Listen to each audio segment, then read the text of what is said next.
영국 런던에는 세계 3대 박물관 중에 하나인 대형 박물관이 있는데 그곳에는 세계적으로 유명한 갖가지 문화재들이 소장이 되어 있습니다. 저도 영국에 살 때 몇 번 갈 기회가 있었는데 그림의 경우는 그냥 몇 개만 보고 지나쳤어요.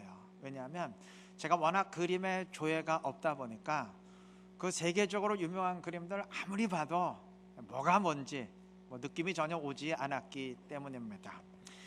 그래도 사물을 사물대로 그린 그림은 그나마 뭐가 그런가 보다라는 느낌이라도 있었는데, 여러분 왜 그림 가운데 좀 어려운 그림 있잖아요. 추상화 같은 거, 그런 그림은 전혀 느낌이 오질 않아요. 솔직히 말하면 그거 이제 박물관에 있으니까 그게 유명한 그림인 줄 알지, 만약에 그 그림을 이제 길바닥에 그냥 깔아놨다 그러면 이게 진짜 유명한 그림인지 아니면 누가 장난으로 그린 그림인지 그것도 분간이 안 될 정도예요. 전혀 감이 안 옵니다. 그런데 저만 그런 게 아닌 것 같아요. 이거 실제로 있었던 일입니다.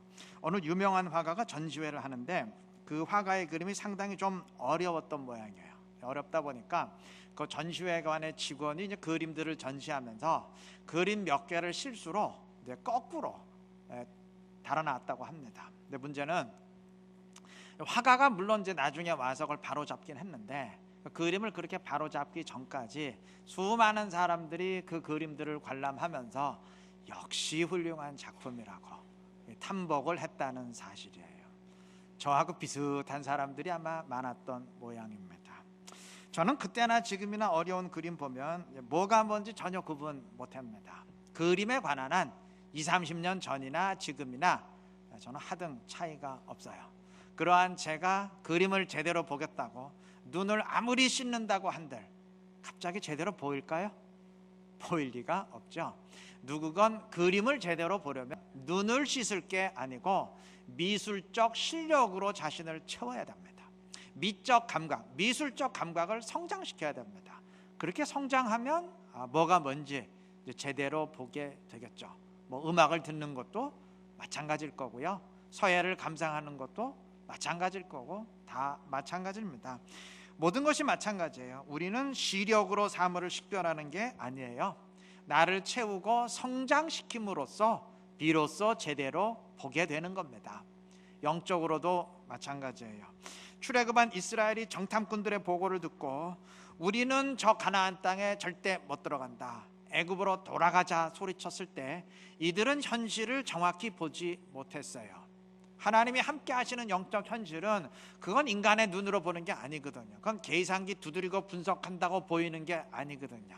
아무리 눈을 씻는다고 보이는 게 아닙니다. 제대로 보려면 영성으로 나를 채워야 돼요. 나를 영적으로 성장시켜야 됩니다. 성장하면 그때는 제대로 보게 되겠죠. 주님이 신약에서 보라는 말을 수십 번 하셨습니다. 보라는 명령, 다시 말하면 성장하라, 그 말이 될 것입니다.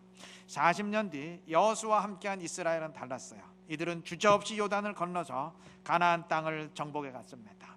현실이 바뀌고 상황이 달라졌기 때문이 아닙니다. 물리적 상황은 40년 전이나 그때나 똑같아요. 단 바뀐 게 있어요. 이스라엘의 영성이 달라졌습니다. 그때 이스라엘에 비해선 지금의 이스라엘이 말도 할 수 없을 정도로 영적으로 크게 성장했어요.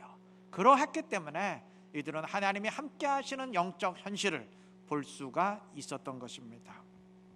오늘 본문에는 르우벤 지파, 갓 지파, 므낫세 절반 지파에 관한 내용이 기록되어 있습니다. 이들은 요단강을 건너기 이전 요단 동편에 이미 땅을 다 배분받고 차지한 지파들입니다.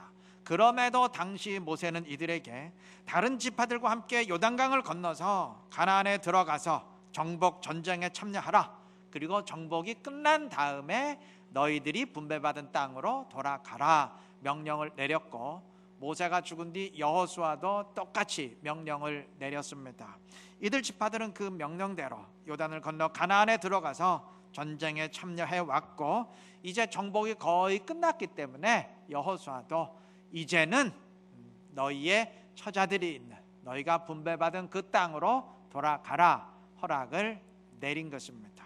여러분, 사실 이들 지파들이 처음에 요단 동편 땅에 정착하려 한 것은 그건 절대 하나님이 기뻐하시는 일이 아니었어요. 반대로 하나님의 진노를 불러일으키는 일이었습니다.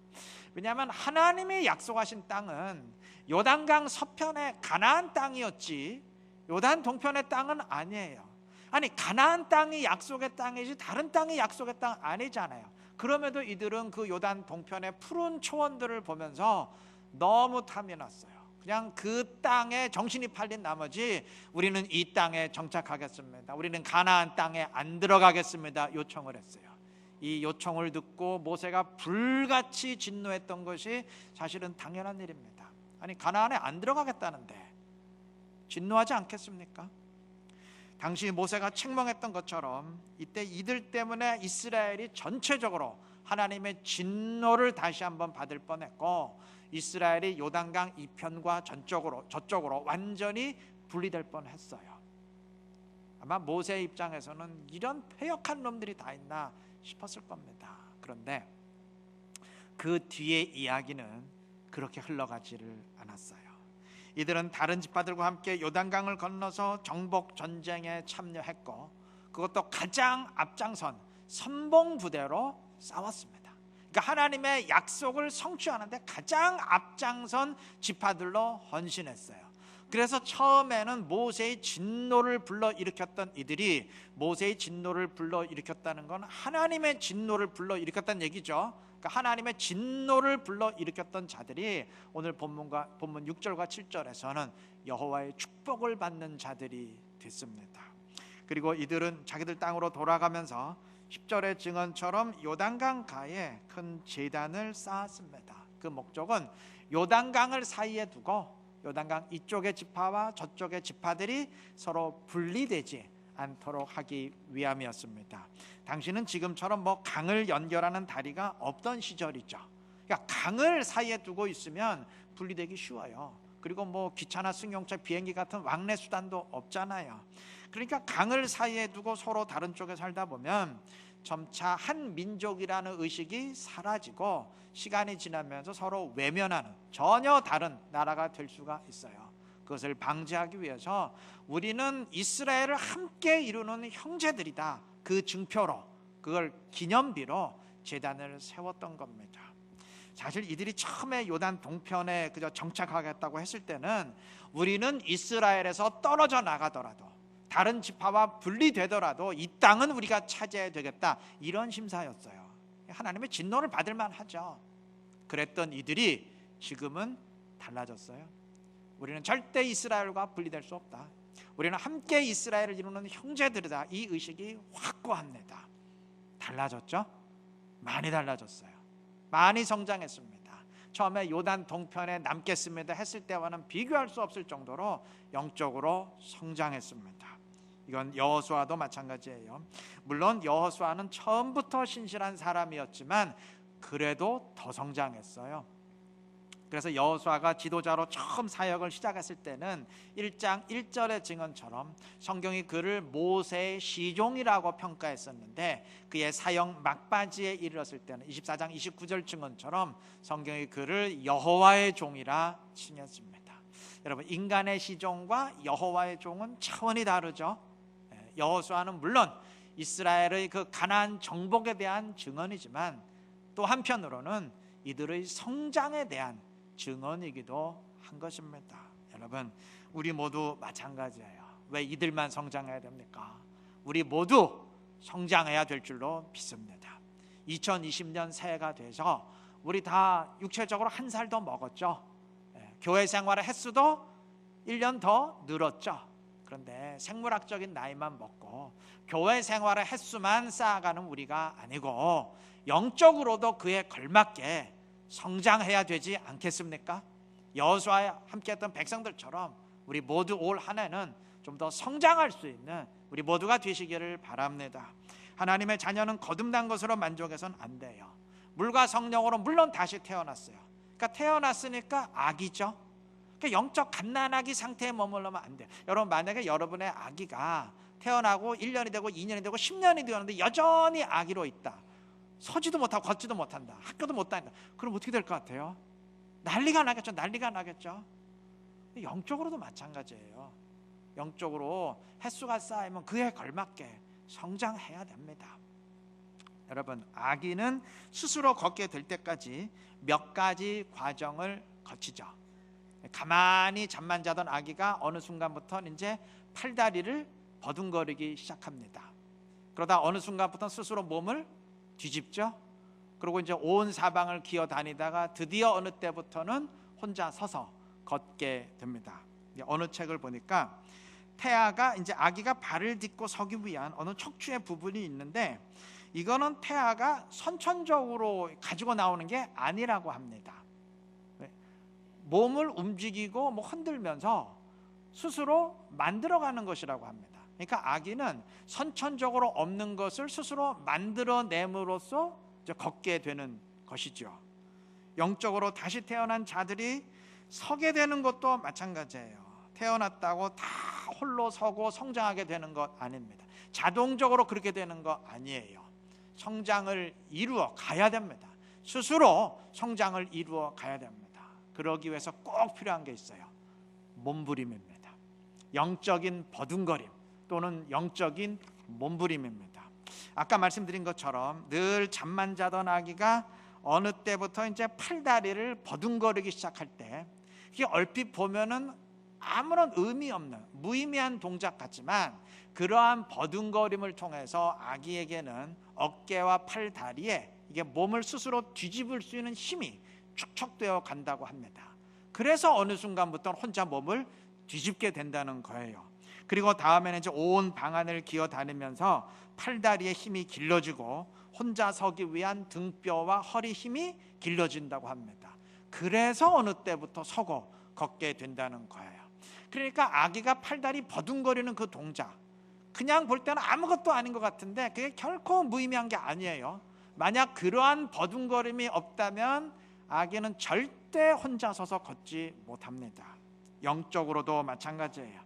그러한 몸부림의 과정이 반드시 있어야 됩니다. 여러분, 기도한다고 처음부터 영적 싸움에 승리하는 거 아닐 수 있어요. 말씀을 묵상한다 그래서 무조건 처음부터 은혜가 임하는 것 아닙니다. 복음 전한다고 처음부터 다 열매가 맺히는 것 아니고, 성령 충만을 간구한다고 해서 당장 그 순간부터 성령이 임하는 것 아닐 수 있어요. 처음에는 해도 응답이 없는, 불러도 대답 없는 이름인 것 같고, 이거 내가 헛수고하는 거지 무슨 의미가 있나, 헛물 켜는 거 아닌가 싶을 수 있습니다. 그런데 그게 아니에요.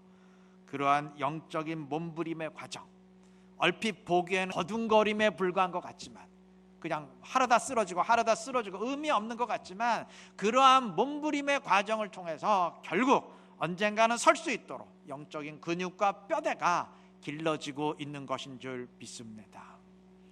이스라엘 역시 그러하였습니다. 신명기 32장 11절은 하나님이 이스라엘을 어떻게 인도하셨는지를 언급하면서 이렇게 말합니다. 마치 독수리가 자기의 보금자리를 어지럽게 하며 자기의 새끼 위에 너풀거리며 그의 날개를 펴서 새끼를 받으며 그의 날개 위에 그것을 엎는 것 같이 하나님이 이스라엘을 인도해 오셨다고 말합니다. 여러분, 이게 뭘 말하는 줄 아세요? 이거는 어미 독수리가 그 새끼 독수리에게 하늘을 나는 방법을 가르칠 때 장면을 묘사한 겁니다. 그러니까 하늘을 나는 방법을 가르칠 때 둥지에서 새끼를 그냥 떨어뜨려 버려요. 그러면 새끼 독수리는 하늘을 날지 못하니까 그냥 속절없이 밑으로 추락하게 되겠죠. 그러면 어미 독수리는 그걸 가만히 지켜보다가 새끼가 땅에 닿기 직전에 쏜살같이 밑으로 내려와서 자기 등으로 새끼를 받습니다. 그래 안 죽잖아요. 안 받으면 그냥 그대로 죽을 거 아닙니까? 자, 새끼 독수리의 입장에서는 하늘에서 떨어지면서 그냥 푸득푸득 날개짓을 하면서 버둥거려요. 근데 소용이 없어요. 아직 나는 법을 모르니까 아무리 버둥거려도 그냥 밑으로 추락할 뿐입니다. 여러분, 그렇다 그래서 이렇게 푸득푸득 버둥거리는 그 날개짓이 무의미한 것인가요? 아니죠. 그러한 버둥거리는 날개짓을 통해서 결국 어느 순간부터는 하늘을 날아가는 독수리가 되는 겁니다. 성장하는 거예요. 만약에 새끼 독수리가 나는 아무리 푸득푸득 거려도 못 날아가네, 다 소용없는 일이네, 그래서 만약에 날개짓을 안 한다면 어떻게 되죠? 그 독수리 평생 하늘을 못 날아가게 됩니다. 그런 일은 벌어지지 않지만 실제적으로 이론적으로 그런 거예요. 여러분, 하나님이 이스라엘을 이렇게 인도하셨다는 것은 그의 백성들의 그 날개짓을 원하신다는 거예요. 버둥거림을 원하신다는 거예요. 그 버둥거림을 통해서 언젠가는 성장하게 된다는 의미입니다. 당시에는 아무 효과 없는 것 같고 처음에는 그냥 헛물 켜는 것 같지만 그러한 버둥거림을 통해서 결국 성장할 수 있는 토대가 마련되어 가는 것입니다. 오늘 2020년 새해의 첫 주일입니다. 새해에는 영적 성장을 좀 이루어 가시기를 바랍니다. 그러기 위해서 우리에게 필요한 것이 영적인 몸부림이에요. 그래서 오늘 설교의 제목이 영적 몸부림이 필요합니다 입니다. 이제 무슨 말인 줄 아시겠죠? 나도 올 한 해에는 말씀 읽어보겠다, 좀 기도 생활 해보겠다, 복음을 전하는 자로 한번 올라서 보겠다, 말씀대로 순종해 보겠다, 좀 자신과 싸우면서 현실과 부딪혀 보시기를 바랍니다. 물론 첫 술에 배부르지 못할 수 있어요. 여러분, 태어나서 바로 그 다음날 걸어가는 아기 봤어요? 못 봤죠? 몇 개월 걸리죠? 마찬가지예요. 영적으로도 하루아침에 달라지지 못할 수 있습니다. 첫 술에 배부르지 않을 수 있어요. 그게 당연한 겁니다. 처음엔 버둥거리는 과정이 필요해요. 헛물 켜는 것 같고 아무 의미가 없는 것 같지만, 그러나 그러한 몸부림을 통해서 어느 순간부터는 새로운 차원의 그리스도인으로 우뚝 서게 될 줄로 믿습니다. 그렇게 한번 해보시기를 바라요. 그래서 올 한 해 보다 성장한 그리스도인으로서 주님을 더 기쁘게 하고 주님의 뜻을 더 많이 이루어드리는 지혜롭고 신실한 우리 이룬교회 모든 성도님들 되시기를 바랍니다. 자, 아까 언급했듯이 이들 두 지파반 용사들은 이제 자기들이 배분받은 땅으로 돌아가면서 요단강 강둑에 큰 제단을 쌓았습니다. 그 이유는 이미 말씀드렸듯이 요단강을 사이에 두고 우리 지파와 가나안 쪽의 지파들이 서로 분리되면 안 되겠다, 그러한 의미에서 쌓은 것입니다. 자, 그런데 다른 지파들이 그 제단을 보고 오해를 했어요. 왜냐하면 지금이야 어디서나 예배 드릴 수 있죠. 아무데 어디서나 교회 세우고 예배 드릴 수 있지만 당시에는 하나님이 지명하신 곳에서만 예배를 드릴 수 있었습니다. 구약과 신약은 달라요. 때문에 당시의 제단은 성막에서만 예배 드릴 수 있었거든요. 성막이 있는 실로에만 세워질 수 있었습니다. 그런데 이들 두 지파반이 요단강가에 제단을 세웠으니까 다른 지파 입장에서는 오해할 만하죠. 전애들이 하나님의 말씀을 어기고 지금 다른 곳에서 예배하려는가 보다, 또는 심지어 저것들이 여호와를 버리고 무슨 우상을 숭배하려는가 보다 오해를 한 거예요. 그래서 저것들은 안 된다, 처단해야 된다. 그래서 전쟁을 일으키기 위해서 군대를 모집한 겁니다. 이거 잘못하면 이스라엘끼리 전쟁이 발발할 그 위기 상황이 도래한 것이죠. 다행히 제사장 비느하스의 중재로 오해는 풀렸고 상황은 해결되었지만 가만히 보면 참 어이없는 일이에요. 이거 어처구니 없는 일입니다. 이게요, 그냥 말 한마디만 주고받았으면 이런 일이 생겨나지 않았을 겁니다. 만약 요단 동편의 지파들이 제단을 쌓으면서 우리가 여기서 예배드리기 위해서 제단 쌓는 게 아니고 민족이 분열되지 않도록 기념비로 쌓는 것이다, 이 말 한마디만 다른 지파에게 통보해 줬으면 다른 지파들도 축복하면서 귀하게 여겼을 거예요. 또 다른 지파들은 다른 지파대로 그들이 쌓은 제단을 보면서 아니 도대체 전애들이 거기 왜 제단을 쌓은 거야, 좀 사람을 보내서 한 번만 확인했어도 그렇게 전쟁이 일어날 위험은 도래하지 않았을 겁니다. 그런데 서로가 말 한마디도 안 했어요. 그냥 아무 소통 없이 한쪽은 한쪽대로 그냥 일방적으로 제단을 쌓아버리고 또 다른 쪽은 다른 쪽대로 아무 확인 절차도 없이 그냥 충동적으로만 저것들은 쳐야 된다, 이렇게 군대를 일으키다 보니까 어이없는 일이 벌어지게 된 겁니다. 흔히 하는 말로 소통의 부재죠. 소통의 부재로 인해서 일어난 참 어처구니 없는 일이었습니다. 사실 확인과 소통 없이 그냥 넘겨짚는 것이 얼마나 위험할 수 있는지를 단적으로 드러내는 예입니다. 여러분, 우리 몸도 혈관이요, 콜레스테롤로 꽉 막혀서 피가 제대로 통하지 않으면 문제 생기죠. 마찬가지로 하나님의 공동체도 서로 원활한 소통 없이 그냥 함부로 넘겨짚고 말하다 보면 자칫 굉장한 문제가 발생될 수 있습니다. 이건 실제로 있었던 일입니다. 1971년 8월 20일자 스위스 신문에 실렸던 기사입니다. 어느 스위스 부부가 홍콩을 여행하던 도중 중국 레스토랑에 들렀어요. 그리고 그 레스토랑의 웨이터에게 자기들이 데려온 그 애완견에게도 좀 음식을 가져다 달라고 부탁을 했습니다. 근데 이제 중국말을 모르다 보니까 이제 손짓으로 그런 의사를 표현했겠죠. 그런데 이제 결론만 말씀드릴게요. 끔찍한 일이 벌어졌어요. 그 식당 웨이터가 그 애완견을 썰어서 만든 개고기 요리를 가지고 왔습니다. 왜 이런 일이 벌어졌냐면은 우리처럼 숟가락과 젓가락을 사용했다면 그런 오해가 없었을 터인데 서양 사람들은 음식을 칼로 썰어서 먹잖아요. 특히 고기는 칼로 썰어 먹잖아요. 그러니까 그 개를 가리키면서 그런 표현을 하다 보니까 그 개가 식당 요리사의 칼에 썰리게 되었던 겁니다. 71년도니까 48년 전에 있었던 일이에요. 중국 사람들이 좀 무식한 데가 있는 것 같아요. 그렇다고 진짜 개를 썰어 옵니까? 여러분, 이게 제대로 확인하지 않고 그냥 함부로 넘겨짚다 보니까 생겨난 일인데 그때만 그랬을까요? 이게 오늘날도 얼마든지 이런 일은 일어날 수 있습니다. 누가 마찬가지예요. 공동체 생활을 하면서 보아하니 그럴 것이다. 이거 금물입니다. 저 사람 저런 걸 보니까 저러한 게 틀림없어 라고 함부로 넘겨주고 말하는 일 바람직하지 않아요. 자칫하면 문제 생깁니다. 명확한 사실을 확인하기 전까지는 되도록 입을 다무는 것이 지혜입니다. 자, 그런데 이처럼 사람들끼리의 소통도 중요하지만 그보다 훨씬 더 중요한 게 있어요. 그것은 하나님과의 소통입니다. 본문에서 여호수아는 두 지파 반에게 요단 동편으로 돌아갈 것을 허락하면서 앞으로 최소한 1년에 몇 번씩은 너희가 이쪽으로 건너와서 행사에 참여하도록 하라, 이런 식의 명령은 내리지 않아요. 그 대신 5절 말씀처럼 철저히 정말 전심을 다해 여호와의 말씀을 순종하고 하나님께 친근히 하라고 명령을 내립니다. 그러니까 하나님과 친밀한 관계, 온전한 관계를 유지하라, 그러한 의미죠. 여러분, 사람과만 친밀히 소통한다고 하나님의 공동체가 온전해지는 거 아니에요. 여러분, 이들의 부모 세대 때 어떠했습니까? 이들의 부모 세대 때 가데스 바네아에서 우린 절대 가나안 땅에 못 들어간다, 애굽으로 돌아가자 소리쳤을 때 자기들끼리는 완벽하게 소통했습니다.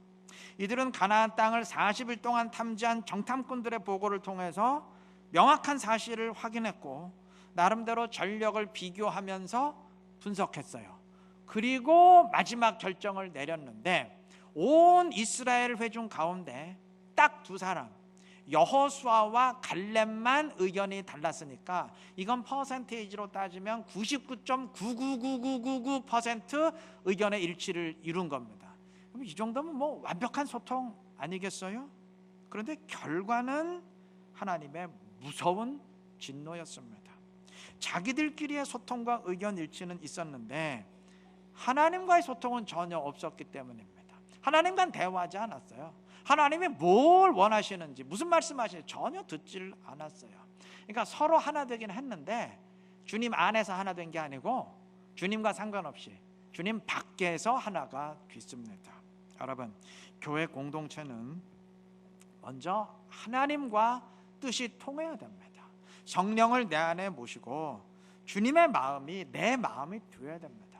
그렇게 주님의 마음을 품은 사람들이 함께 모일 때 그때 사람들끼리의 소통도 비로소 의미를 지니게 돼요. 뒤집어 말하면 하나님과 소통하지 못하면서 사람들끼리만 죽이 맞으면 그건 굉장히 위험할 수 있어요. 오히려 더 심각한 문제 일으킬 수 있습니다. 자, 그러니까 정리를 하면 하나님과의 소통이 먼저 필요하고 아울러 사람들끼리의 소통이 필요합니다. 이들의 부모 세대 땐 사람들끼리의 소통은 있었는데 하나님과 대화가 없었기 때문에 문제가 됐고, 본문의 이스라엘은 하나님과는 뜻이 통했는데, 하나님과 소통하는 신실한 사람이었는데 자기들끼리 소통하지 못해서 문제가 됐어요. 둘 다 문제입니다. 둘 다 문제예요. 본문의 경우처럼 하나님과 소통하는 신실한 사람이라도 사람들끼리 소통하지 못하면 공동체가 자칫 큰 혼란에 빠질 수 있고, 또 반대로 사람들끼리는 소통하면서도 하나님과 대화하지 않으면 훨씬 더 큰 문제 일으킬 수 있습니다. 이를 명심하시고 우리 2020년 새해에는 우리 각자가 하나님과도 친밀히 소통하시고 사람들과도 그렇게 하시기를 바랍니다. 그러니까 하나님께도 잘하시고 사람에게도 잘하시기를 바랍니다. 그러니까 하나님과의 소통은 1대1이에요. 하나님과 친밀한 1대1의 관계를 만드시고 영적으로 하나님의 인도함을 받으시기를 바라요. 그게 우선입니다. 그 다음에 신앙생활은 나 혼자 한다 이렇게 독야청청하지 마시고, 되도록이면 셀 모임도 같이 들어오고 공동체에 속해서 사람들과 연합해서 합력하여 선을 이루어 나가는 그런 신앙생활 하시기를 바라요. 그래서 하나님과도 소통하고 사람들과도 소통하고, 1대1의 관계도 하나님과 확실하고, 그리고 교회도 함께 선을 이루어가고, 이렇게 될 때 하나님이 진정 원하시는 교회가 되지 않겠습니까?